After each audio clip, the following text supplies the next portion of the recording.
Take 5 Originals presenta Interceptor. Conversaciones hechas podcast.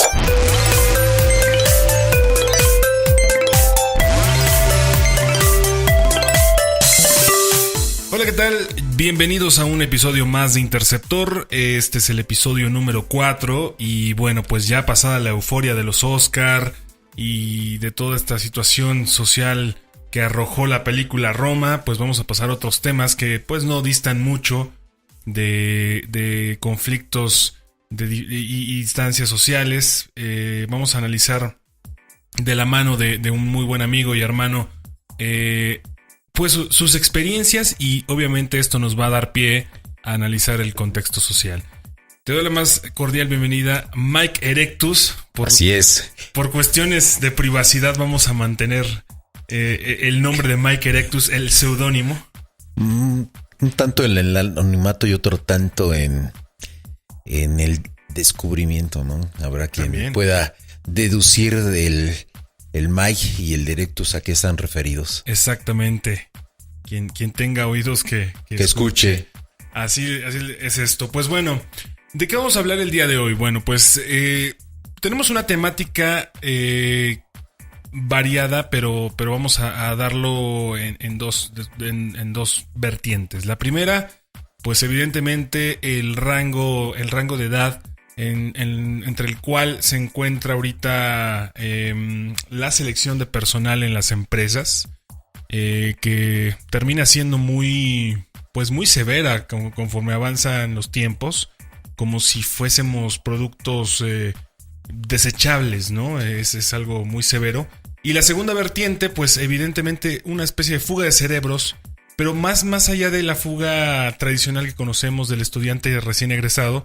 ¿Qué sucede cuando no hay estas oportunidades a raíz, evidentemente, de este rango tan cerrado de edad y esta manera de actuar de los recursos humanos y de las empresas de solicitar solamente determinadas características en los empleados?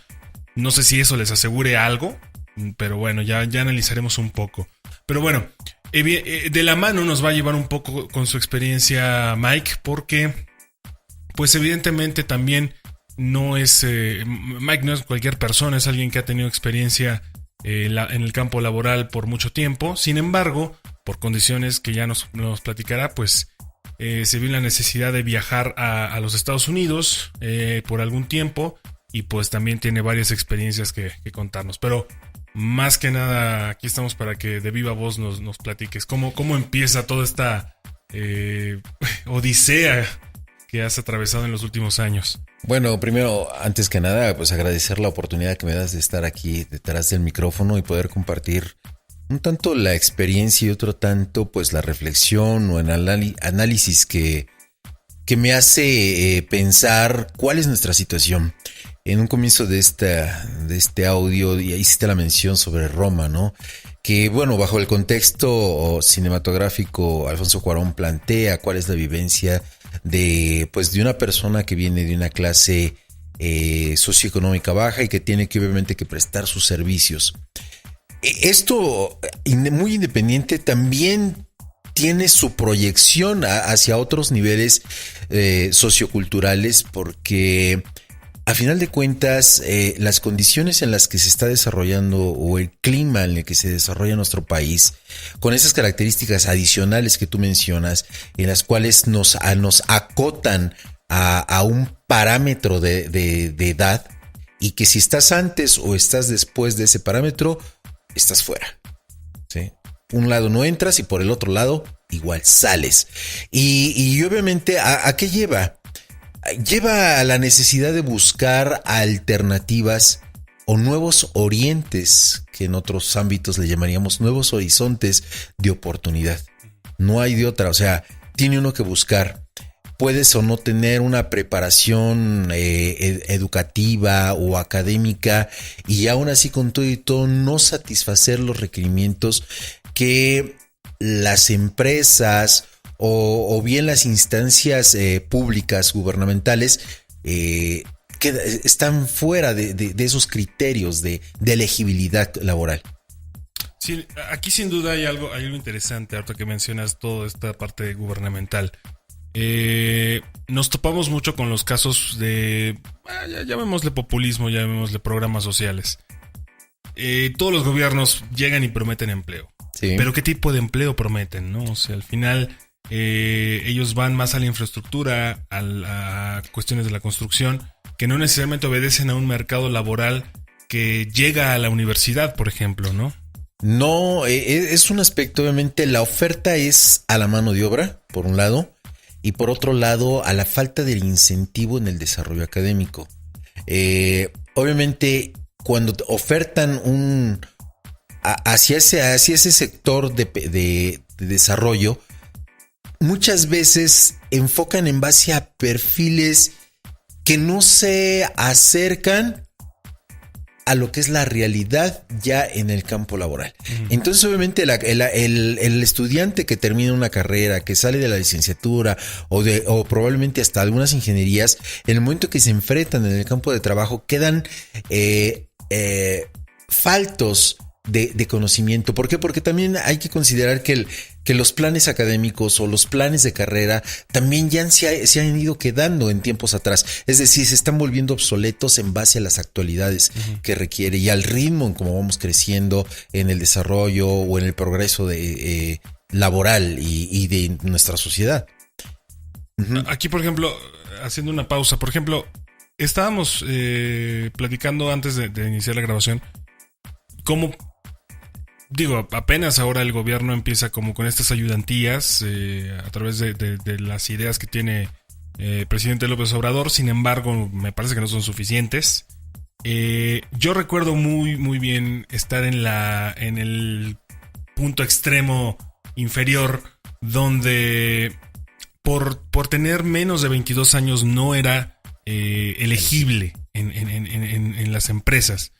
Me pedían, o si no cumplía con la edad, que por lo menos estuviese casado. No sé si esto según por una noción de responsabilidad y que no ibas a botar el trabajo. O de estabilidad. De estabilidad.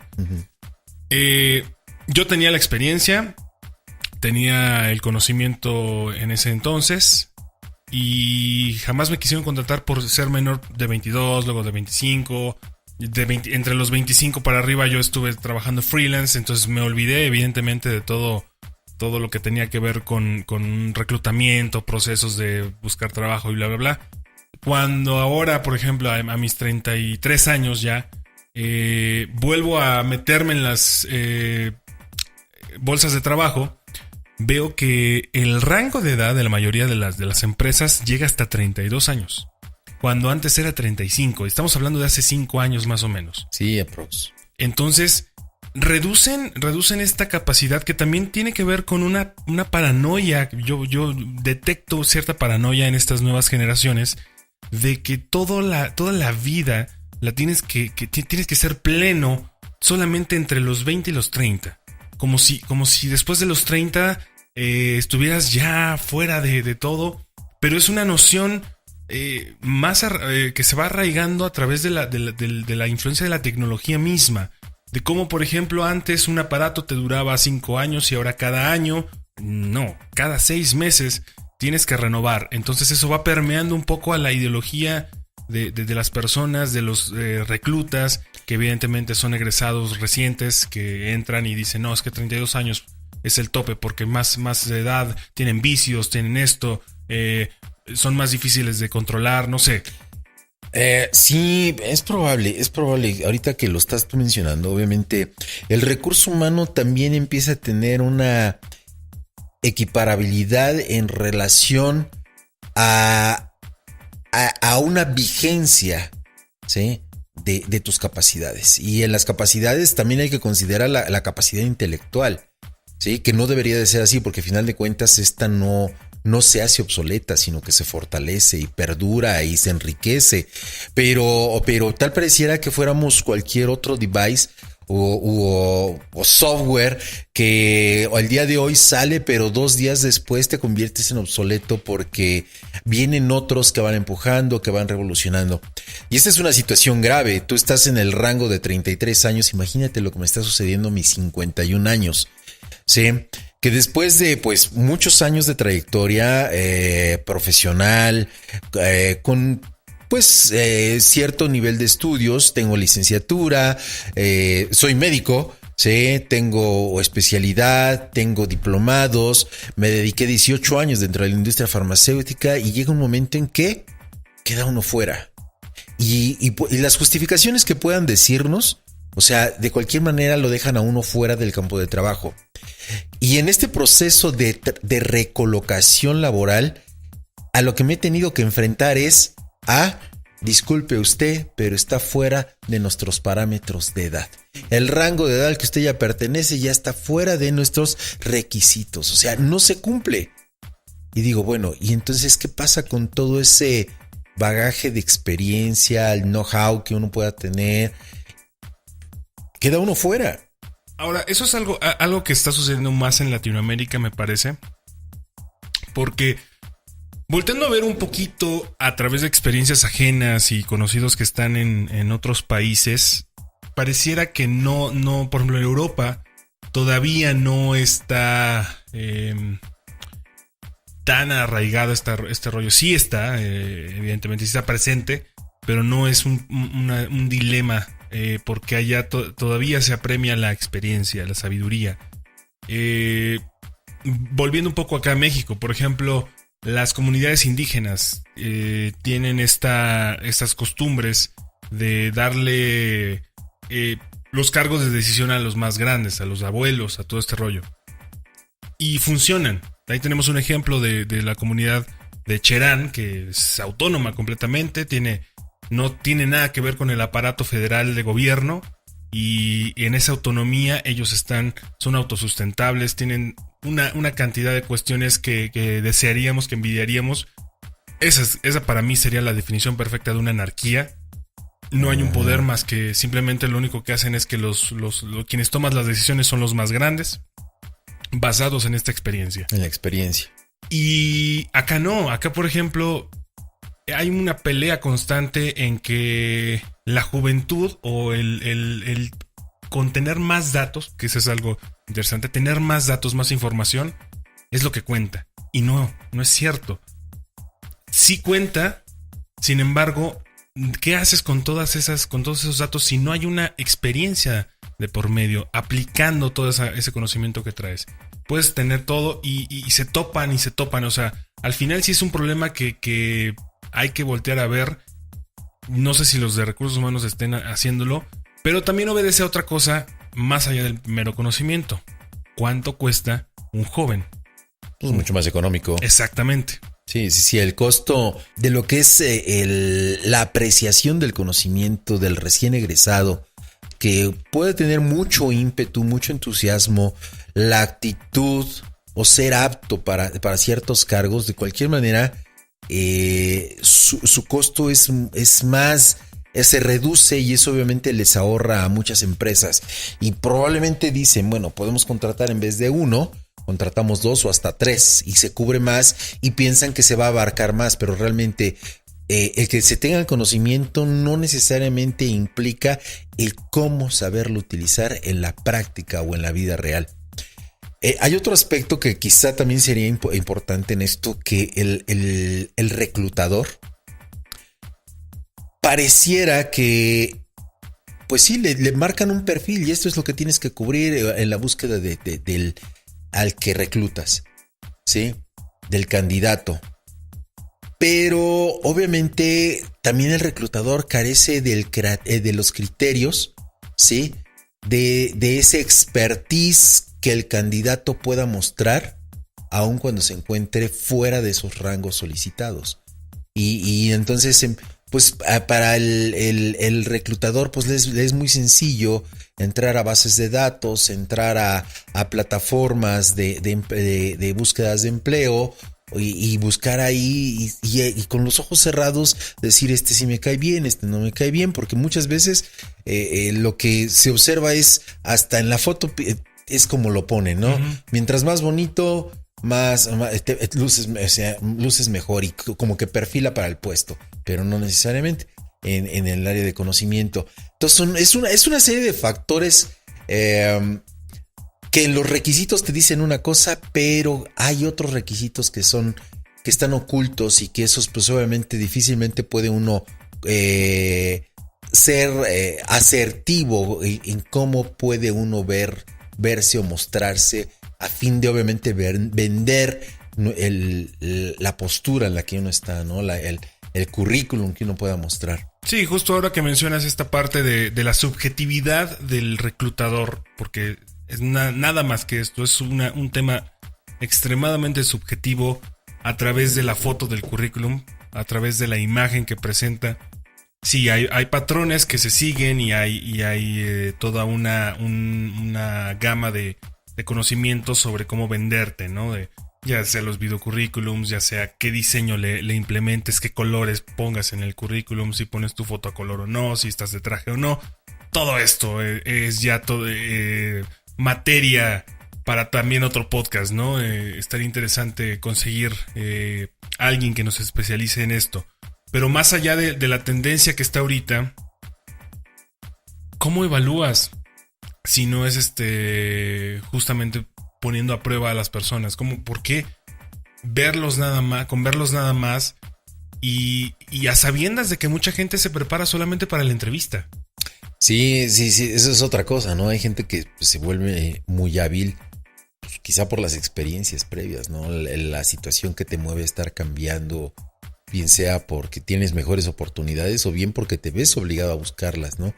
Y en esas expertices, pues vas obviamente adquiriendo habilidades con las que dices, con esto se vende y con esto no me vendo. Exacto. Son una serie de factores.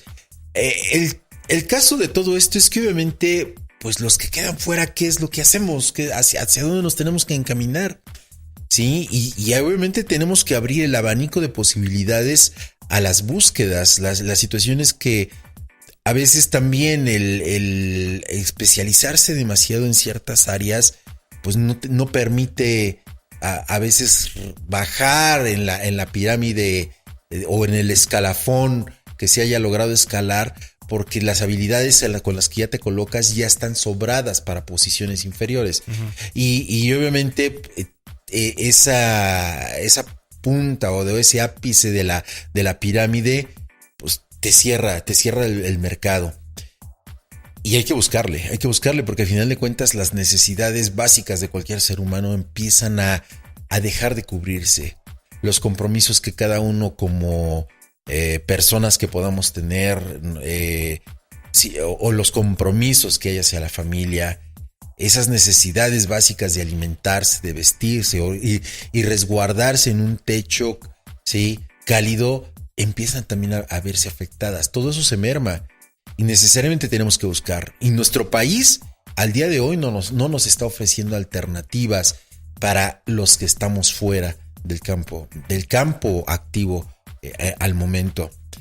Y ahí obviamente pues sí surgen una serie de sentimientos o emociones que impulsan como ese resorte conservador de la existencia, ¿sí?, uh-huh, a buscar hacia otro lado. Ese instinto ahí. Tengo una tabla aquí. La fuente es un Twitter que dice Tiempo y Forma MX. Uh-huh. Y hace una especie de comparativa. Por ejemplo, dice las 5 carreras mejor pagadas en México. Y estos son datos que la fuente es el IMCO. Minería y extracción tiene 24,000 pesos mensuales. Finanzas, banca y seguros 19,725 mensuales. La salud pública 19,013 pesos. Los servicios de transporte están alrededor de ser microbusero, ser Uber, estos están alrededor de los 16,888. Ser una persona, un físico, alguien que estudie la física, está entre los 16,379 pesos. Las peor pagadas, las 5 peor pagadas, las bellas artes, por ahí están 6,000 pesos, que apenas alcanza para sobrevivir. Por ahí tengo un ejemplo bueno, no un ejemplo, soy un ejemplo, aparte de tener varios amigos actores que justamente están en ese rango de sueldos. El trabajo y la atención social está entre los 7,000 pesos. La formación docente para educación básica igual, 7,218. La formación docente para la enseñanza de asignaturas, 7,218. Y la comunicación y periodismo, en otro rubro en el que estoy, igual está en 7,973 pesos. Estos datos, dice, el salario promedio nacional es de 4,780 pesos. No, pues todo esto, pues sí, es una evidencia promedio, pero si uno calcula lo que es el costo de vida y sobre todo en una ciudad como en la que vivimos, que es la Ciudad de México, los costos de vida son todavía mucho más altos. Claro. Mucho, mucho más altos. Simplemente si calculamos de que no tenemos el capital suficiente para tener una vivienda propia, el hecho de rentar ya se lleva el 80% de los ingresos de un ingreso mínimo de estos que tú mencionas.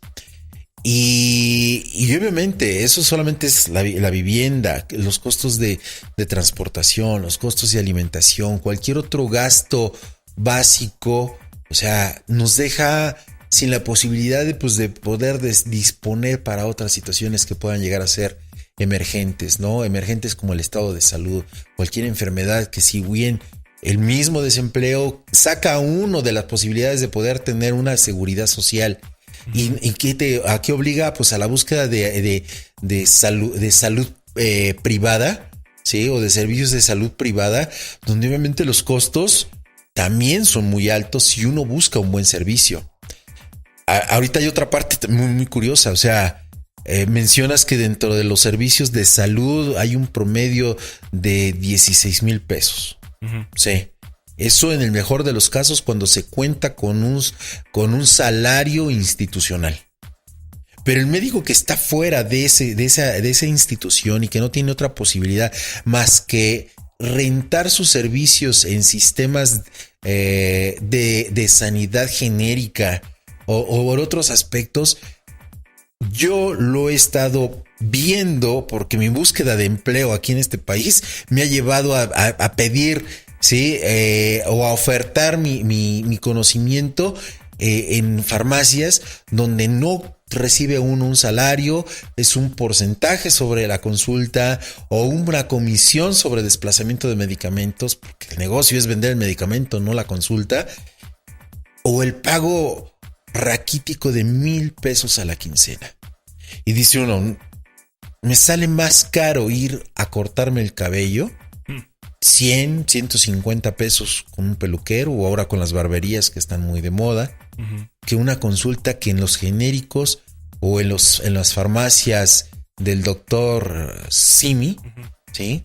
Son de costos de 30 pesos por consulta. Eso, pues obviamente ahí lleva otro contexto, que es el análisis de la devaluación o la demeritación del honorario. Porque cuánto tiempo cada una de esas profesiones o labores que tú mencionas y con los ingresos se le tiene que invertir para adquirir el conocimiento, para alcanzar el título o la graduación. Para que saques en el promedio que estás ganando 500 pesos diarios en el mejor de los casos y con las carreras, con los oficios o carreras mejor pagadas. Uh-huh. O sea, ¿y qué pasa con los que son las menos pagados? O sea, son sueldos de 100 pesos diario promedio. O sea, todavía es 5 o 6 pesos por arriba de un salario mínimo de acuerdo a la zona, al sector, a la zona socioeconómica en la que estamos. Y entonces, igual nos sigue dejando sin la posibilidad de una vida tanto más decorosa.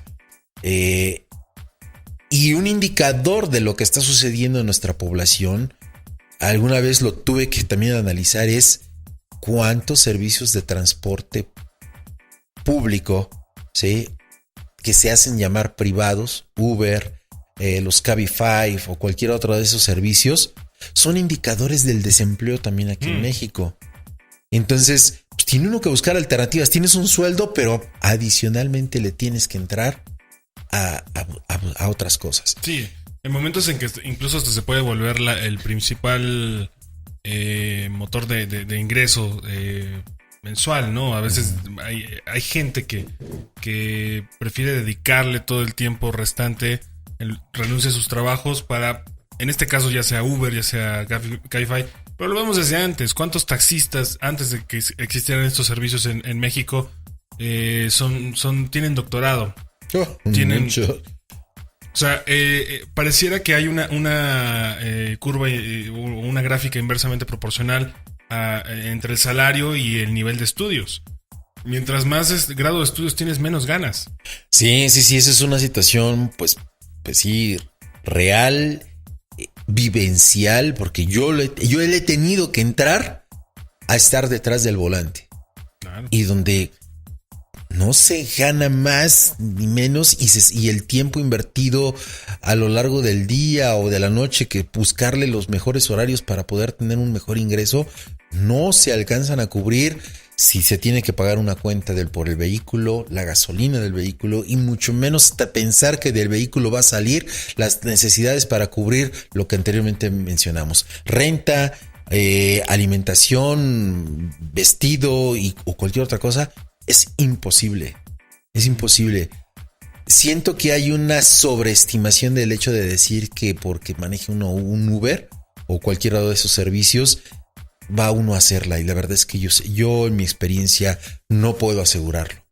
No, y sobre todo aquí cabe mencionar que sí debe haber una referencia de los sueldos. Por ejemplo, muchas personas que han tenido empleos que rozan entre los 6,000 y 8,000 pesos promedio mensuales llegan a Uber y pueden incluso llegar hasta los 12,000 y eso sí están dedicados al 100% con el vehículo.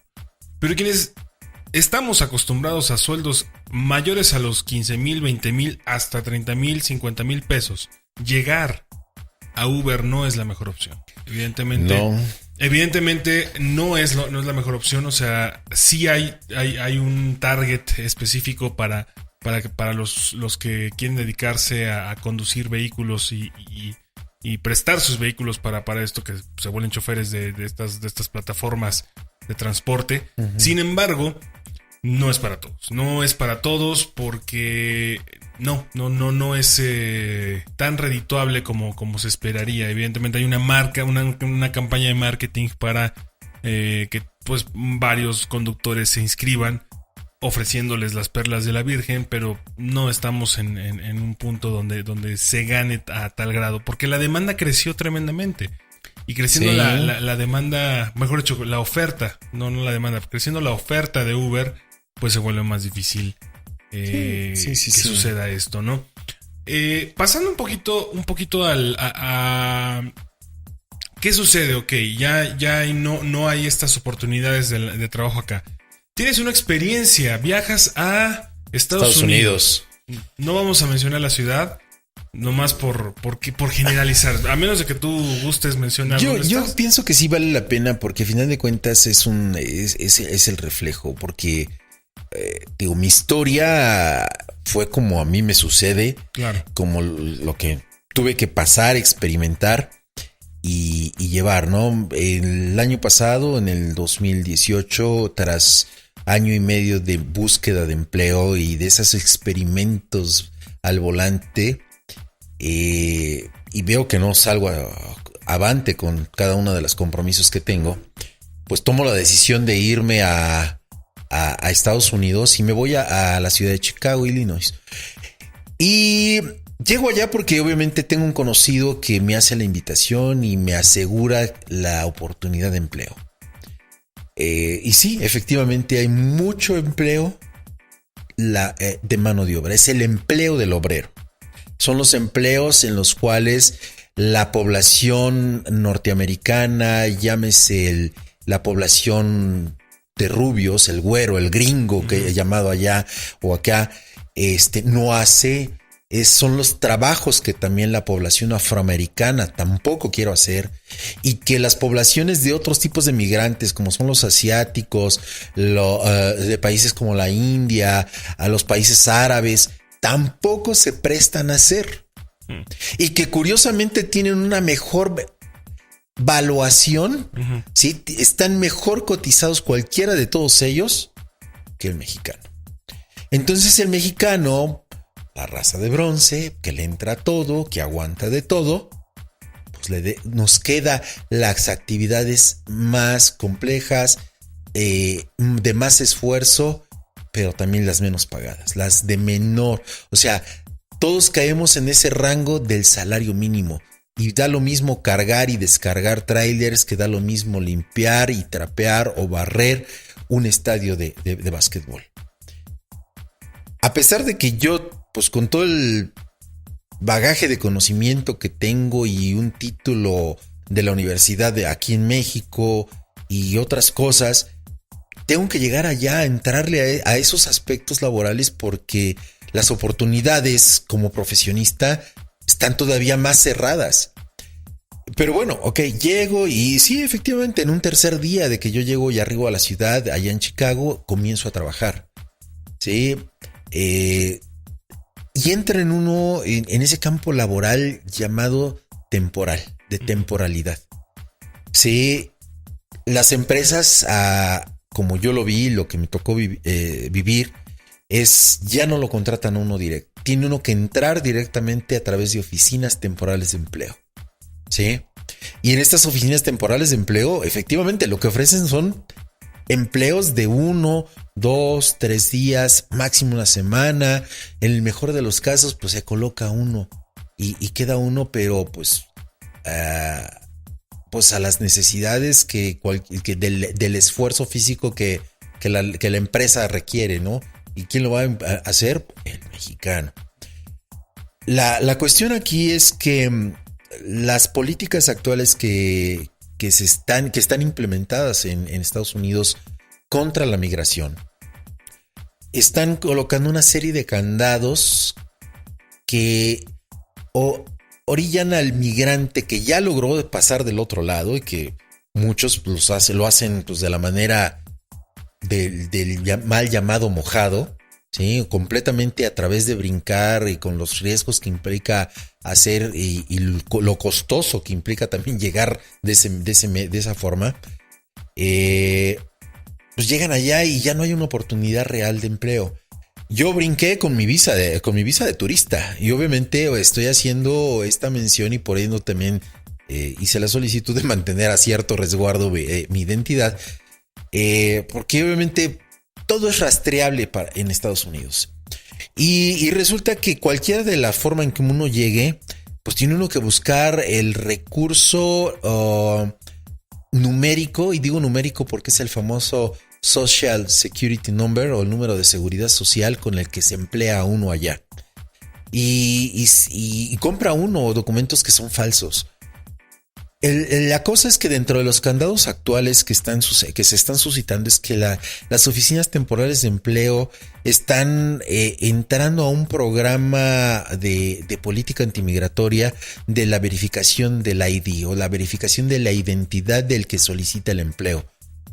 Y si uno trae un número de seguridad social que no es real, pues lo que pasa cuando solicita un empleo y verifican ese número, no hay un llamado a migración, no se llama a la policía, o sea, no sucede nada, simplemente no le dan a uno el trabajo. Y la cuestión es que la vida en Estados Unidos, para los que hayan pasado por esto o quieran y piensen en proyectarse a hacer esto, la vida en Estados Unidos es una vida de costo mucho mayor que lo que pueda suceder aquí en cualquier ciudad de la República Mexicana. Y cualquier día que no se trabaje implica también un día de restricciones y de ajustes en el cinturón. Comer lo menos posible, evitar moverse lo menos posible, porque pues tomar un transporte se dice fácil, $2.50, $3, pero la suma de varios transportes se va haciendo difícil, y presume uno de ganar en el billete dólar, pero la verdad es que lo que yo visualicé es que cerca de 2/3 partes del ingreso que uno pueda percibir semanalmente se quedan allá en ese país. ¿Por qué? Por los costos de vida y lo que implica también el descuento de impuestos y muchas cosas. Y entonces no es una vida fácil. No es una vida fácil, y mucho menos, por ejemplo, en mi caso, que en experiencia profesional aquí en México, pues me permitió tener ingresos superiores y obviamente una calidad de vida que cuanto más ingresa uno, más gasta uno. Y obviamente los compromisos se hacen muy altos y lo que puede uno ganar allá de todos modos no alcanza uno a cubrir todas esas necesidades. Y entonces pues toma uno la decisión de estar allá y aguantar el mayor tiempo posible, pero opta uno otra vez por regresar. Y llega uno acá y pues con las mismas situaciones previas al viaje. Y eso en mi situación personal ha sido muy complejo, pero nos lleva a pensar qué es lo que tenemos que ver. Esta es una historia de miles, de muchas que se pueden estar contando y cada una tiene algo diferente, pero estoy seguro que en el promedio se atraviesa por estas circunstancias. ¿Qué sucede con la experiencia, por ejemplo, específicamente llegar a un lugar donde hay esta necesidad solamente de la mano de obra, donde no vale un título, no hay esto, donde más allá de lo que tú traigas, el mismo mexicano, porque no hablemos de latinoamericano, el mismo mexicano te vea para abajo, y no quiero sonar peyorativo ni quiero creerme más, pero gente que va de rancho se convierte en una persona muy alzada y te ve para abajo.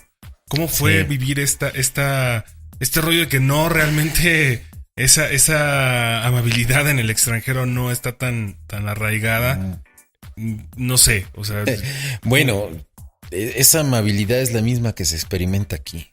O sea, realmente si quiere uno que alguien le meta el pie, es ponerse detrás de otro mexicano.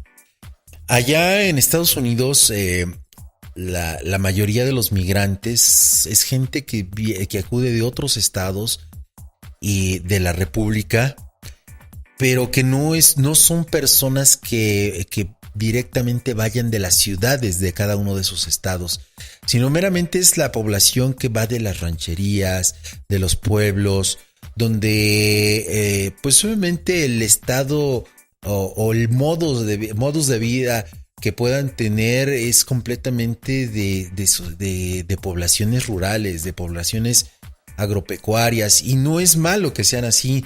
El aspecto es que van con una serie de ideologías o pensamientos arraigados meramente porque llega uno allá y en el comportamiento hay diferencias. En mi caso, sí, aunque yo no dijera nada, el aspecto quizá de cómo me muevo y si hablo se hace notar que obviamente no pertenezco a esas poblaciones.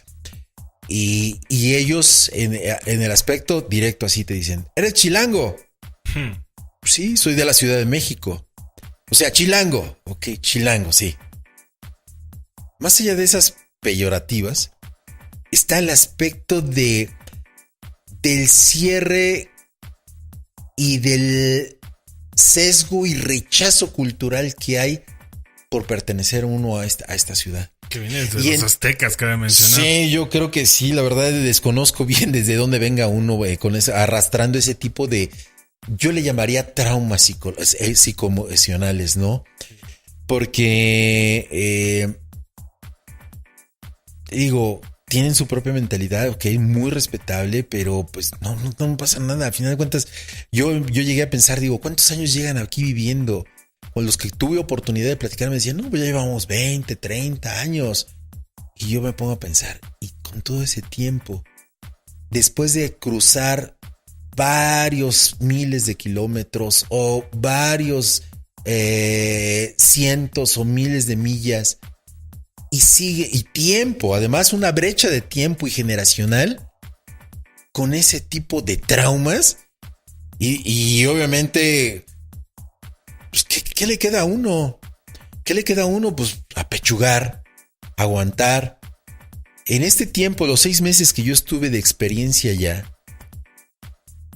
regreso con conocidos, pero ninguno de ellos puedo yo decir que haya sido mi amigo. O sea, no tengo yo contactos más allá de los que conocí. Y no es como para siquiera atreverme en un futuro a decir, si tuviese la necesidad de regresar, hablarles. Entonces, eso es lo que me pasó a mí en Chicago. Desconozco lo que suceda en cualquier otra ciudad, hablando laboralmente allá en Estados Unidos. Previamente yo había tenido oportunidad de visitar otro tipo de ciudades bajo otras condiciones de pasar allá, obviamente como turista. El trato es completamente diferente, se mueve uno de una manera diferente. Hay muchos factores que cambian, pero laboralmente sí es una situación compleja, o por lo menos mi experiencia fue compleja.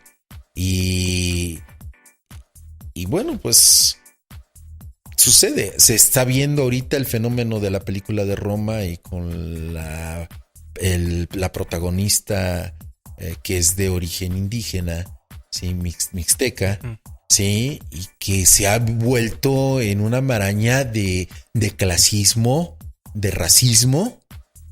Si eso sucede dentro del país, allá es lo mismo y quizás está potencializado. O sea, yo digo, wow, nos quejamos de ser víctimas del racismo de otras culturas. No, nosotros mismos lo hacemos. Somos sectarios, segregamos a la población, miramos hacia abajo cuando deberíamos de vernos en horizontal, ¿sí? Y bueno, son fenómenos socioculturales complejos. Tendríamos que buscar con un sociólogo que nos haga una explicación o nos muestre otro bagaje de perspectivas, ¿no? Pero en la vida real esto es lo que pasa, ¿sí? Si quiere uno tropezarse, es bien fácil. Pónganse atrás de otro mexicano. Qué fuerte, porque sí es sintomático en varios niveles, no nada más en la migración, aquí mismo, en el mismo medio de comunicación. Siempre hay esta crítica a las espaldas, un halago frontal y una crítica mortal y sagaz en las espaldas de las personas. Valga, pues si hubiera honestidad, habría un mayor crecimiento, pero te lo dices de frente y habría esta... pues si hubiese una crítica, quizás con tintes de destrucción, pero cada persona sabría que hay esta opinión y seguramente cada quien con el bagaje que le caracteriza podría crecer o podría aprender o podría tomar los consejos, bla, bla, bla. Sin embargo, no, se vive en una burbuja donde todo el mundo te halaga cara a cara y atrás puede despotricar y voltearte. Y eso es algo que sucede en muchos medios, tanto en los empresariales como en el artístico, en todos lados. Es curioso que no hay una solución más que, bueno, mejor dicho, no se palpa que la solución esté en curso, sino sabemos qué es lo que se tiene que hacer. Evidentemente, si te das una vuelta en redes sociales, todo el mundo es un activista, pero de sillón. Todo el mundo está en pro de estos cambios, pero no se nota el cambio, no se palpa el cambio. No. Hay una situación en la que todos nos convertimos expertos, pero detrás de un dispositivo. Exacto. Y realmente, pues no tenemos, o bueno, yo en mi caso no tengo la capacidad suficiente como para hacer análisis y emitir opiniones o juicios. Pero hay fenómenos en los cuales pues también se están dando en base a los mismos cambios políticos que estamos teniendo, que son vigentes. O sea, hay una distinción entre los que apoyan o no apoyan el nuevo sistema, pero hay un conflicto ahora pseudopolítico de la población. Y digo, no, porque en la población no pienso que todos tengamos la capacidad de análisis político, y sin embargo somos buenos críticos detrás de la pantalla, detrás del touch de nuestros dispositivos, y emitimos y vamos con todo sobre quien fuese, ¿no? Pero se avienta la piedra y se esconde la mano. Exacto, es el único problema. Esa es la situación. Y bueno, ahí Es una serie de múltiples factores. La cuestión es, como bien lo dices, es que no apoyamos cambios, pero no cambiamos nosotros. Sí. Sí, o difícilmente hacemos conciencia de nuestras actitudes, de nuestro comportamiento, de nuestro modo de pensar, en una mejora del reconocimiento de mis semejantes, ¿sí? De un respeto de nuestros derechos. Uh-huh. ¿Sí? O sea, ¿qué es lo que no le haría yo a mi semejante porque es lo que yo espero que no me hagan a mí? ¿Sí? O como diría 2000 años atrás, no hagas a alguien lo que no quieras y ama a tus semejantes como a ti mismo, ¿no? Esas son cuestiones que bueno, se viven, son factores que obligan a muchas cosas. Actualmente, pues en un principio de la plática mencionabas la fuga de cerebros.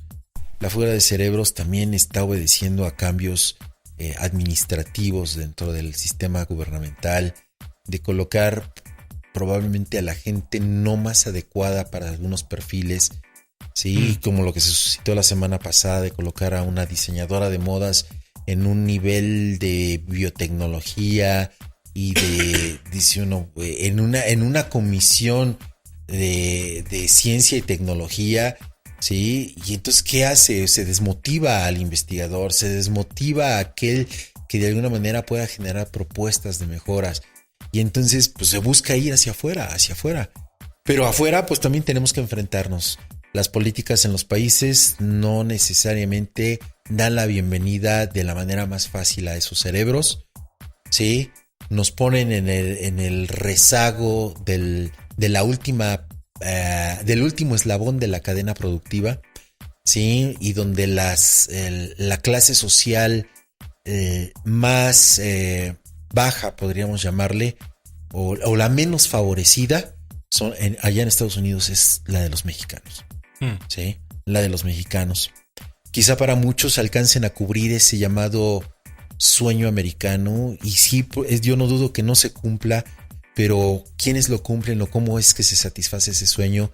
Pues probablemente la gente que va de esas poblaciones o que migra de esas poblaciones rurales, ¿sí? Del campo, y que llega a una ciudad y que, bueno, sí, alcanzan a tener una casa en renta diferente, que alcanzan a tener, en vez de sandalias o guaraches, alcanzan a tener tenis y botas, y en vez de tener una bicicleta o de montar un caballo que también se muere de hambre, empiezan a tener trocas, ¿no? Camionetas que las deben, además de todo, ¿no? O sea, pero a final de cuentas ellos lo cumplen. Ese es lo que yo siento como parte de su sentimiento de mejora. Pero bueno, pues obviamente los que migramos de ciudades, que son muchos, o sea, la verdad es que hay mucha gente de ciudad y hay mucha gente con carrera y hay mucha gente con preparación que están de aquel lado, atrás de una máquina de lavar platos, ¿sí? Detrás de, o empujando una escoba o arrastrando un mapping, ¿sí? Un sistema de trapeado, uh-huh. ¿Sí? Y dice, no queda de otra, o sea, no queda de otra. Entonces, por mucho que uno tenga el conocimiento o expertise, pues tiene uno que empezar a aprender en otros campos. Que yo para ir como encapsulando un poco los temas, por ejemplo, aquí mencionas un poco esto del sueño americano. Pues evidentemente obedece a estos cambios que van por ahí, que tienen, pero hay un punto dentro de todo esto que se logra yendo a trabajar a Estados Unidos después de estar trabajando en el campo. La gente de campo, al menos la vieja guardia yo le llamaría, porque no sé si ahorita la juventud, los de mi edad y para abajo, estén interesados en el campo. Eso es algo interesante, algo que no sé, no tengo datos concisos aquí para decir sí hay gente, sí hay necesidad, pero qué tanta gente de esa tiene la vocación como la gente de antes, que fue una educación. Pero a lo que voy es a esto. Están más cercanos a los procesos, es decir, a toda esta virtud de saber esperar, de que las cosas van a tomar tiempo. y las generaciones que están acaparando el mercado laboral, tanto en la parte de reclutamiento como en la parte de fuerza de trabajo, están mal acostumbrados a la inmediatez. No hay una cultura de ver, de esperar los procesos. Nos alejamos cada vez más de la naturaleza. Nos alejamos cada vez más de cómo cocinar, cómo es esta parte de ir al mercado a escoger la fruta, la verdura, lo que se vaya a cocinar, lavarlo, hervir el agua, luego poner los ingredientes, esperar a que haya este proceso de cocción, esperar el reposo, porque también es importante que la comida repose un poco para el sabor, y en determinado momento ya comer. Pero ¿cuánto tiempo lleva todos estos pasos? Cerca de 5 horas. Y ahora tenemos a la mano en 3 minutos una hamburguesa, o hasta en menos. Sí. Obviamente el ritmo de avance o de progreso no necesariamente va con la conservación de muchos procesos, usos o tradiciones. Yo no tengo una idea de qué es lo que esté sucediendo con las nuevas generaciones que están o que son descendientes de familias del campo o de familias de esas zonas rurales. Si hay un contexto de pensamiento de decir, porque así lo hicieron mis padres y mis abuelos que migraron, migro yo también. Sí lo hay, pero también pues obviamente el acercamiento a cierta tecnología o cierto nivel de tecnología ya también los hace. No es necesariamente ir a experimentar, hacer el trabajo rudo allá. Buscan otras alternativas, sí las hay. Tienen que pasar por muchas cosas difíciles. Y bueno, no sé exactamente. Hoy por la mañana platicando con un colega me decía, porque estaba hablando, éramos 3 médicos ahí. Una de ellas fue amistad mía de que éramos niños y jugábamos en la calle. Y el doctor nos dijo, ¿en qué momento dejamos de hacerlo? ¿Sí? ¿Y en qué momento los jóvenes o los niños de estas nuevas generaciones pues dejaron de salir a la calle, ¿no? Siguen jugando con sus amigos, pero a distancia, ¿no? A través de un sistema inalámbrico, ¿sí? A través de un sistema web, sí, y ejercitando únicamente los 2 pulgares, ¿no? Uno de la derecha y otro de la izquierda. Y hay muchas cosas, digo, a final de cuentas, el progreso no necesariamente lleva a las mejoras. Se progresan muchas cosas, pero vamos dejando de lado otras. Y yo creo que en el progreso lo que deberíamos de ir haciendo es mejorando nuestra forma de dirigirnos hacia los demás, en una mejora del respeto, de los derechos, en una responsabilidad y en un sentido de sentirnos involucrados y parte también de nuestras obligaciones, porque es la colaboración de un sistema, es un trabajo de equipo en el país. Eso sí, yo le llamaría progreso, ¿no? El progreso del pensamiento humano. Y bueno, traer un teléfono independientemente de cualquier estilo, marca, modelo, no es para hacer abuso de ello, ¿no? O sea, más bien es una herramienta que nos pueda, o un instrumento que nos pueda facilitar algunas cosas, pero nos ha vuelto apáticos en otras. Me gustaría empezar a cerrar un poco. ¿Cómo regresas? ¿Con qué? ¿Cuál es el filtro que aplicas a todo este aprendizaje? ¿Qué conclusiones tendrías emprendes por fortuna una nueva etapa laboral después de una larga búsqueda, después de regresar de Estados Unidos? Y vaya, que me ha tocado ver cómo has estado buscando. Es desesperante no poderse meter con los reclutadores y decirles, cabrón, esta persona que tienes enfrente tiene más experiencia que el idiota que vas a contratar nada más porque te va a cobrar menos. No sé. a veces desespera un poco las medidas. Pero bueno, ¿cómo es esta situación en la que regresas? ¿Qué cambio de tu perspectiva con este viaje? Primero, pues obviamente mi experiencia me deja en mi autoanálisis que soy capaz de hacer más cosas de las que yo pensé que podría haber hecho. Es decir, el título o la experiencia profesional que aquí pude haber acumulado por muchos años, allá no me sirvió, ¿sí? Pero las necesidades me obligaron a desarrollar otras cosas de las cuales yo no me imaginé que pudiera haber hecho anteriormente. Descargué trailers, empaqué, guardé, cargué, sudé, barrí, limpié, trapeé, cosas que yo, pues sí, a lo mejor en ayuda aquí dentro del hogar puede uno hacer, pero ya la necesidad de una obtención de un recurso o de vengar el salario de esas actividades hace a uno descubrir capacidades distintas o desarrollar capacidades que son inherentes, que son propias, pero por el ego quizá a veces nos limitamos a no poder. Y eso pienso yo que es una parte que al regresar aquí a México es el hecho de poder ver a la gente que se dedica a esas actividades, sí, y entender el esfuerzo que cuesta hacerlas. Y no colocarse en una situación de clase que porque yo estoy más arriba o ellos más abajo, no, todos por igual.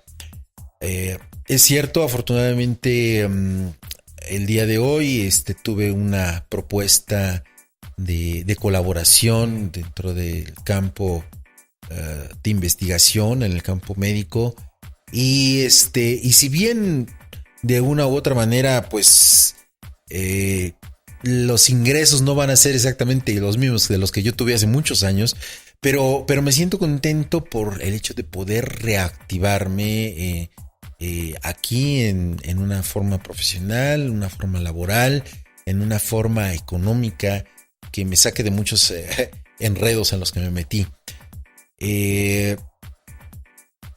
Yo creo que dentro de todo esto pienso que es el hecho de mirarnos, como lo dije hace minutos atrás, en una forma horizontal, que no hay por estaturas gente más alta o más baja, que no hay que las diferencias en las clases sociales puedan ser por la buena o mala aventura, pero al final de cuentas llegamos y nos vamos del mismo modo. Entonces es vernos por igual y respetarnos en cada una de nuestras actividades. No demerita tampoco para nada el hecho de nuestros orígenes, si somos indígenas o si somos mestizos o si somos criollos o de razas naturales y puras. O sea, bueno, esos son aspectos, pero igual es apoyarnos entre nosotros como mexicanos, también ese sentimiento de una identidad nacional, sí, y no ese sentimiento de mata al chilango, vías patria, ¿no? Son varios aspectos que veo.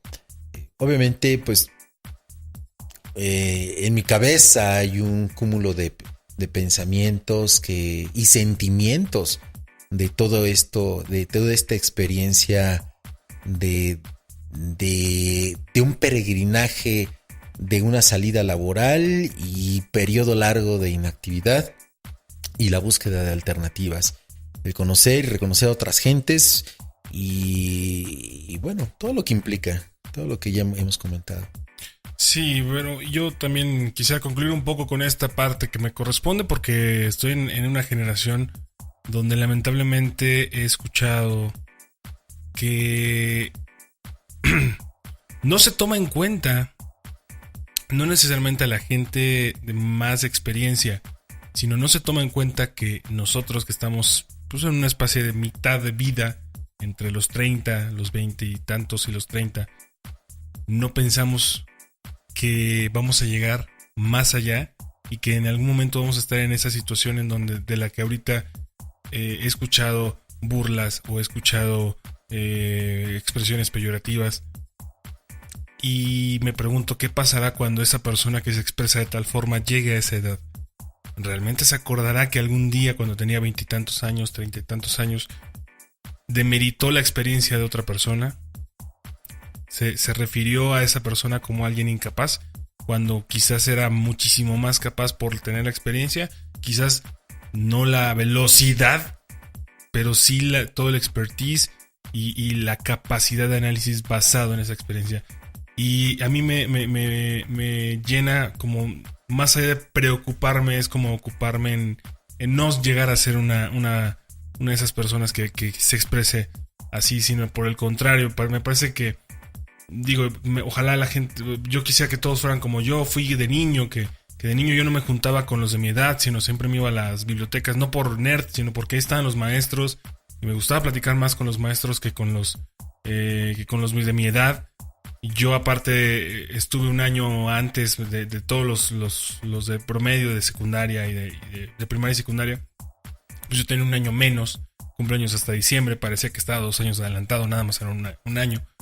Y siempre me juntaba con las personas más grandes. Y digo, quien escucha esto, que me conoció en primaria, sabe que yo a veces jugaba fútbol y eso, pero prefería estar con el profesor de música, prefería estar con la profesora de español, con mi profesor de matemáticas, conversando de algunos temas, con mi profesor de física, maestro Samarripa, que es una de las personas que me enseñó más justo de teología en ese entonces.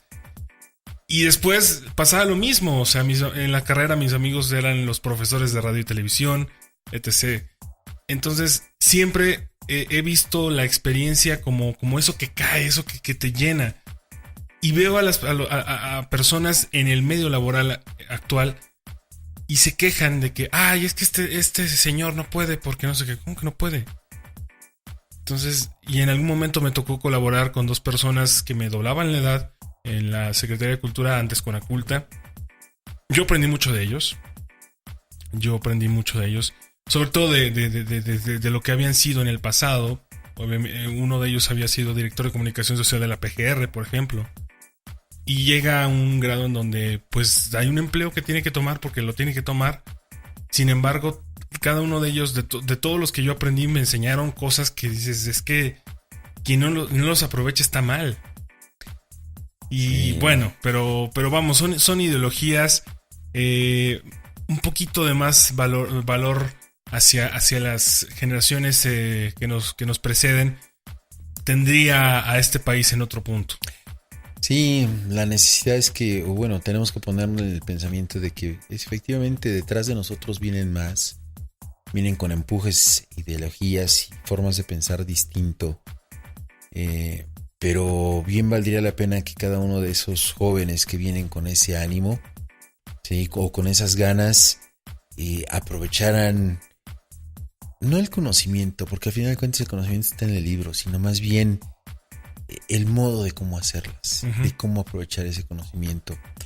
Sería lo idóneo. Y en la otra parte, ¿no? Tenemos un país con una pirámide poblacional que cada vez hay mayor gente de los grupos etarios arriba de 40, 50 años, que nos estamos quedando sin oportunidades de empleo, y yo no sé cuál sea la estrategia que el gobierno tenga en mira para poderlos colocar en una parte productiva hacia la sociedad, pero sobre todo para un estado de manutención. Es bueno que el gobierno de alguna manera brinde apoyo, sí, pero también no podemos hacer o esperar que llegara a esa edad para recibir el apoyo. O sea, no podemos, yo siento que no se puede hacer a una población dependiente de ello.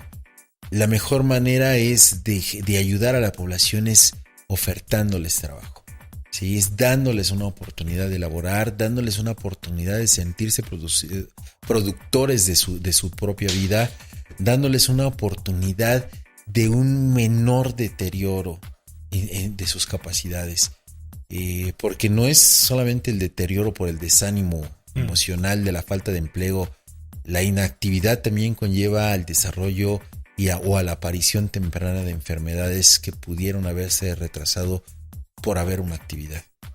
Entonces, pues eso sería lo que yo estaría esperando ¿qué se va a hacer? ¿Cómo le vamos a hacer todos para poder ayudar al gobierno a tener una forma diferente y digna de tener fuentes de trabajo? Y sobre todo que el gobierno no haga de oídos sordos, porque, híjole, hay detallitos ahí que ya habría que analizar en otros episodios con alguien que esté más documentado con lo que está sucediendo y las estrategias de comunicación que está llevando, porque pues la comunicación no solamente es informar, sino también escuchar. Claro. O sea, no basta con que haya recorrido todo el país el presidente. Los cambios y las problemáticas van evolucionando día con día. Entonces, lo que pudo haber visitado en años anteriores pudo haber evolucionado o crecido un problema o disminuido. Y bueno, el diagnóstico de un país entero es un monstruo, es un ser viviente, ¿no? Pero bueno, eso ya son temas más especializados. Mike Erectus, muchísimas gracias por haber aceptado estar aquí desvelándote, porque este podcast lo estamos grabando a las 3 y cacho de la mañana. 4:05 de la mañana. 4:05 de la mañana. Después de haber estado en otros lugares. En otros orientes. En otros orientes, trabajando otras cosas. Pero bueno, muchísimas gracias, de verdad. ¿Algo que quieras agregar? No, muchas gracias, Gerardo, por la oportunidad que me das de estar detrás ahorita del micrófono, por la oportunidad que me das de compartir mis pensamientos, los sentimientos, la experiencia de pasar por episodios de mi vida. Y bueno, estoy abierto a las veces que tú gustes conversar de temas en los cuales pues, no soy experto, pero desarrollo el pensamiento para ello, ¿no? Entonces me pongo en pie al orden para ti y pues para todo el mundo, ¿no? Perfecto. Sí, agradezco también ese seudónimo ahorita mencionado y pero bueno, quizás en algún otro momento con mi voz y bajo otros temas, sí, la identidad sea la real. Sí, revelaremos la identidad secreta. Así es. Pero muchísimas gracias. Y bueno, recuerden seguirnos en nuestras redes sociales, @MXInterceptor. Estamos en Instagram, estamos en Twitter, estamos en Facebook. Y recuerden, si quieren mandar comentarios o quieren sugerir alguna temática que se pueda abordar con algún especialista, manden sus comentarios a interceptor@take5.tv. Esto fue un episodio más de este podcast. Muchísimas gracias, sean felices y hasta la próxima.